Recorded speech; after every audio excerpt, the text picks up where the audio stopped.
मणिपुर में आखिर ऐसा क्या हो रहा है कि जो हिंसा है वो रुकने का नाम भी नहीं ले रही? इतना ये जो सारे सवाल हैं इनका जवाब पाने के लिए आज हम इस जो बहस है इसे कर रहे हैं। हमारे साथ कई वरिष्ठ जो पत्रकार हैं, जो विश्लेषक हैं, वो भी जुड़े हुए हैं। हमारे साथ विजय त्रिवेदी हैं, वरिष्ठ पत्रकार हैं। बहुत ज़्यादा जो घटनाएं होती हैं, जो राजनीतिक घटनाएं उस पर अपनी नज़र रखते हैं। समीर चौगांकर बहुत ही वरिष्ठ पत्रकार हैं, वो भी जो राजनीतिक घटनाक्रम है उसको बहुत अच्छे से समझते हैं। वरुण पुरोहित नेता हैं कांग्रेस पार्टी के। शीतल पी सिंह भी हमारे साथ हैं, वरिष्ठ पत्रकार हैं ये भी। हम इस चर्चा को जारी रखेंगे। मैं पहला सवाल जो है वो जो है विजय त्रिवेदी जी से लेना चाहूँगा। विजय जी, आपने इतने साल देखा, 1.5 साल हो गया, मतलब किसी भी घटना को, किसी भी चीज़ को होते एक समय होता है कि इतने समय सीमा में कुछ हो जाएगी। अभी कुछ समय पहले जो है एन वीरेंद्र सिंह वो एक प्रेस कॉन्फ्रेंस कर रहे थे, उन्होंने कहा कि हम जो है इस हिंसा को रोक लेंगे। 6 महीने का उन्होंने समय भी मांगा, फिर भी कुछ होता हुआ दिखाई नहीं दे रहा। आप इस घटनाक्रम को कैसे देखते हैं और क्या लगता है आपको, मणिपुर में ये घटनाक्रम क्यों हो रहा है? राहुल जी, एक तो मैं आपको मुबारकबाद देना चाहता हूं कि इतने गंभीर विषय को आपने उठाया है। मैं पिछले लंबे समय से देख रहा हूं कि कोई भी देश में बड़े बड़े जो पत्रकार हैं, हमारे मित्र लोग, वो इस पर चर्चा नहीं कर रहे हैं। विपक्षी दल भी चर्चा उस तरह से नहीं कर रहे हैं कि इस पर क्या कार्रवाई हो रही है, क्या काम किया जा रहा है। और मणिपुर पिछले 1.5 साल से जल रहा है। रुक रुक कर कुछ कुछ घटनाएं होती है, कभी बड़ी होती है, कभी छोटी होती है। और जहां से शुरू हुई वही अपने आप में काफी गंभीर घटना थी। वीरेंद्र सिंह साहब कोई आज नए मुख्यमंत्री नहीं बने, उनकी सरकार नई नहीं है, उनके कार्यकाल के दौरान ही ये हुआ है। केंद्र की सरकार भी वही है इस पूरे दौरान में। पिछली बार जब बहुत बड़ी हिंसा हुई थी तो हमारे जो गृह राज्य मंत्री थे उस समय पिछली सरकार के, वो वहां पर काफी दिन रहे थे, लेकिन उसके बाद भी कोई बात नहीं बनी। क्या जो मौजूदा सरकार है, चाहे वो केंद्र की सरकार हो या मणिपुर की सरकार हो, वो कुकी और मैतेई के बीच की जो हिंसा है उसके द्वंद्व में, राजनीतिक द्वंद्व में फंसी हुई है? क्या वो समझते हैं कि किसी एक समुदाय के साथ खड़े रहने से उसके बड़े वोट बैंक का नुकसान होगा? ये वोट बैंक के नुकसान से बड़ा यह है कि मणिपुर की हिंसा लगातार गंभीर होती जा रही है, एक के बाद एक घटनाएं होती जा रही हैं। और सरकार को जो आपने मूल सवाल किया कि राष्ट्रपति शासन क्यों नहीं लगाया जा रहा, क्या वो मणिपुर से ज्यादा गंभीर मसला वीरेंद्र सिंह को अपने साथ रखने या नहीं रखने के नुकसान फायदे पर सोच रही है? क्योंकि इसकी चर्चा काफी हुई। बीजेपी के भी एक सांसद ने पहले चर्चा की थी कि भाई इस घटना पर सरकार को कुछ काम करना चाहिए, तो वहां के स्थानीय सांसद रहे, लेकिन सरकार कुछ नहीं कर रही। गृह मंत्री जी लगातार चर्चा करते हैं। एक चर्चा ये भी होती रही, एक आरोप और सवाल लगाता रहा कि प्रधानमंत्री जी वहां पर नहीं गए इतने लंबे समय में, क्योंकि प्रधानमंत्री सब जगह जाते रहते हैं। ये सवाल भी एक अहम सवाल है। जरूरी नहीं कि वो जाएं, लेकिन फिर भी केंद्र सरकार इस पर नहीं कर रही। तो मुझे लगता है कि कुकी और मैतेई का जो घटनाक्रम है या जो वोट बैंक है उसको लेकर एक बड़ी चिंता है। शायद में से वो किसी एक तरफ खड़े होकर नहीं दिखना चाहते, और जितनी तमाम कोशिश की है वो अभी तक है, ऐसा मुझे लगता है। सरकार को कुछ और बड़े कदम। बिल्कुल विजय जी, मैं समीर जी से भी जानना चाहूँगा। समीर जी, जब से ये 1.5 साल से जो घटनाक्रम चल रहा है, जो हिंसा चल रही है, वहाँ पर 226 लोग मारे जा चुके हैं, 60,000 लोग जो हैं वो विस्थापित हो चुके हैं, 1000 लोग घायल अवस्था में हैं। ऐसे भी माना जाता है कि 32-33 लोग जो हैं लापता हैं। इस तरह का मुझे नहीं याद है कि इस तरह की घटना किसी राज्य में हो रही हो, और जो है सारा कुछ बाकी देश में जो है सब शांति चल रही है। कोई बोलने के लिए तैयार नहीं है, कोई कुछ करने के लिए आतुर नहीं है। और केंद्र जो है वो ऐसा लगता है जैसे केंद्र को कोई फर्क नहीं पड़ता है ये सारा कुछ होते हुए। समीर जी, आप कैसे देखते हैं? देखिए, एक बात है कि मैतेई और कुकी जो है वो समुदाय जो है, ये बोला जाता है इसमें रंजिश काफ़ी पुरानी है। मुझे नहीं लगता है ऐसी जो शुरुआत में बात हुई कि ये शुरुआत कैसे हुई, जैसे बात हो रही थी कि एसटी दर्जा या शेड्यूल ट्राइब का दर्जा जो है मैतेई के लिए बात हुई कि हाई कोर्ट ने ये कहा कि जो राज्य सरकार है वो केंद्र को इस तरह की अनुशंसा दे या इस तरह की सिफारिश करे। वहाँ से ये कहा जाता है वहाँ से ये हिंसा शुरू हुई। पर ये बात तो हमें भी पता है कि 1981 में भी ये मांग शुरू हो गई थी कि जो शेड्यूल ट्राइब है उसका दर्जा जो है मैतेई को दिया जाए, तब तो हिंसा नहीं हुई। उसके बाद भी ये मांग आगे बढ़ती रही और कई बार उठी। 2012 में भी ऐसी ही मांगे उठी, उसके बाद भी ये मांग उठती रही, तब तो ये हिंसा नहीं हुई। तो आखिर अब ऐसा क्या हो गया है जो हिंसा हो रही है? और दूसरा, प्रशासन ऐसा लग रहा है जैसे बिल्कुल ही पंगु है, उसके पास कोई इसका सोल्यूशन नहीं। देखिए राहुल जी, सबसे बड़ी बात ये तो कि दो समुदाय के बीच तो झगड़ा सिर्फ मणिपुर में नहीं, हिंदुस्तान में भी होता रहा है। लेकिन 1.5 साल तक दो समुदाय को इस तरीके से रक्त रंजित लड़ना, और केंद्र सरकार और राज्य सरकार को उसमें सबसे बड़ी विफलता है कि वो इन समुदायों के बीच में एक आपसी सामंजस्य और आपसी एक सद्भावना स्टेब्लिश नहीं कर पड़ा। देखिए, अगर प्रधानमंत्री मोदी के 10 साल की अनेकों सफलताएं जब चर्चा होगी, तो मुझे लग रहा है कि मणिपुर भी उस समय जिक्र होगा। जब भी प्रधानमंत्री मोदी का कार्यकाल का जिक्र होगा तो ये कहा जाएगा कि भाई प्रधानमंत्री ने जितने काम किए। लेकिन एक मणिपुर का मामला ऐसा रहा जिसे केंद्र सरकार मतलब जिसे हल करने में नाकाम रही।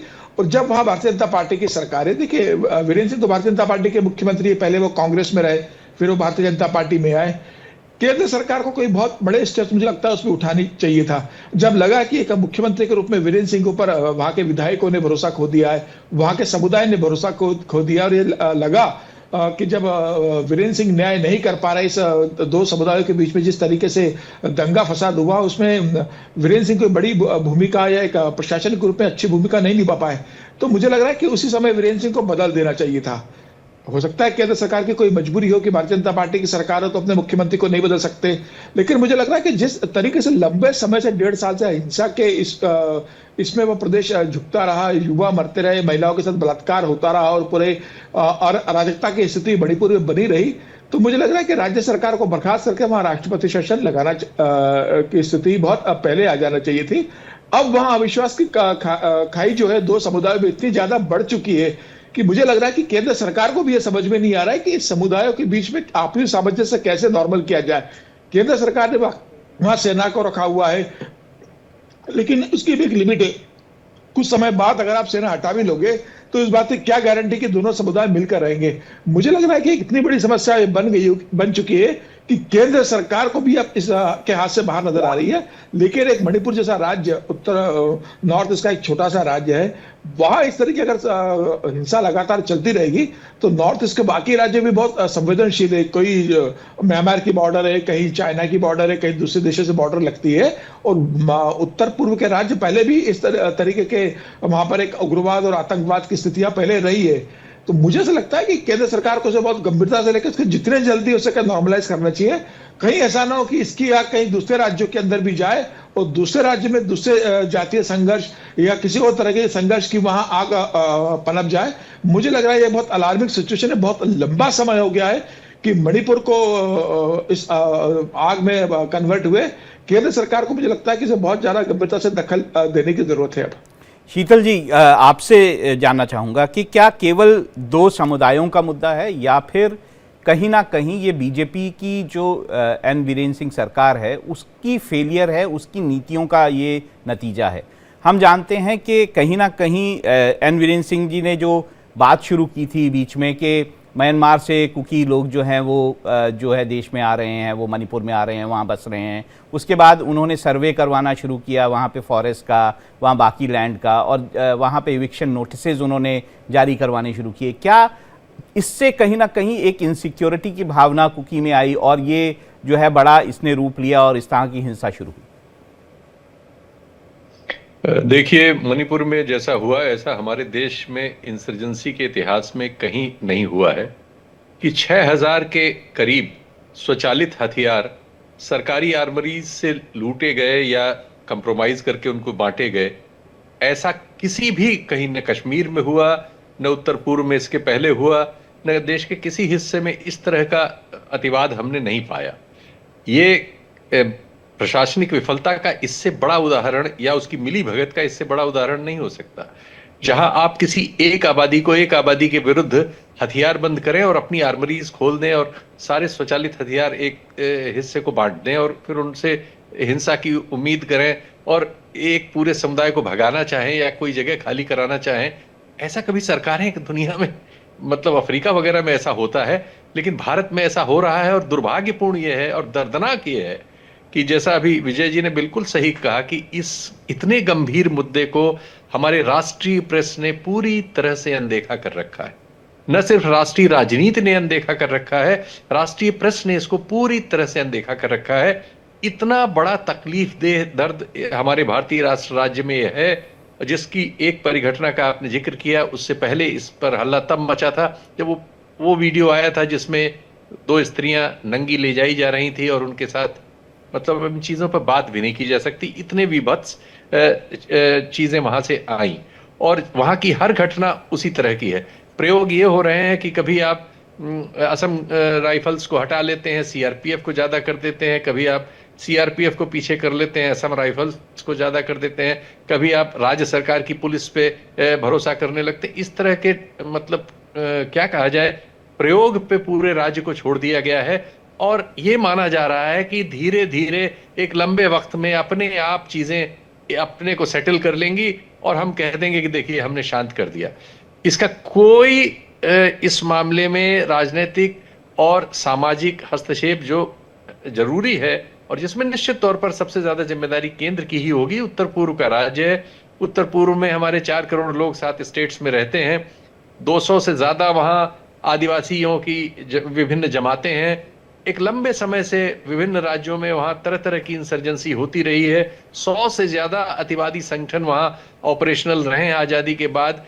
एक अशांत इलाका है, बिल्कुल जाय है कि पहले भी सब कुछ हुआ है, लेकिन जिस विभत्स तरीके से अब 75-77 साल की इंडिपेंडेंस के बाद भारतीय राष्ट्र राज्य के एक राज्य में इस तरह से होए और उसको होने दिया जाए, ये सोच समझ से परे है। लेकिन चूंकि इसके ज्यादातर उत्तर सरकार को ही देने हैं और जिसने उत्तरों को खुला छोड़ दिया है, अब ऐसे मुख्यमंत्री को जो सिर्फ एक समुदाय का वहां प्रतिनिधित्व कर रहा हो और जिसके ऊपर ये सीधा आरोप हो कि उसकी आर्मरी से हथियार बांटे गए हों, अब उसे कंटिन्यू कर रहे हैं, तो निश्चित तौर पर आप दूसरी एक कम्युनिटी को जिसकी संख्या भले कम है लेकिन उसका अलग तरह का जियोग्राफिकल और दूसरे पड़ोसी देश से रिश्तों का और उस आदिवासी जन समूह का एक अलग तरह का उनका संगठन है वहां, तो आप इस पूरी चीज को हॉस्टाइल करके नहीं हल कर सकते। अनफॉर्चुनेट ये है कि हमारे यहाँ हम इन चीजों को इस तरह से हल करने पर भी सोचते हैं जो बिल्कुल प्रायोगिक और कहीं भी इस तरह से फलीभूत नहीं हुआ है। ये बहुत ही दुर्भाग्यपूर्ण है कि एक आबादी को एक आबादी से आप मार काट के साफ कर देने की बातें सोचते हैं या करने देते हैं और इस पर चुप्पी लगाए रहते हैं। इससे शर्मनाक क्या हो सकता है।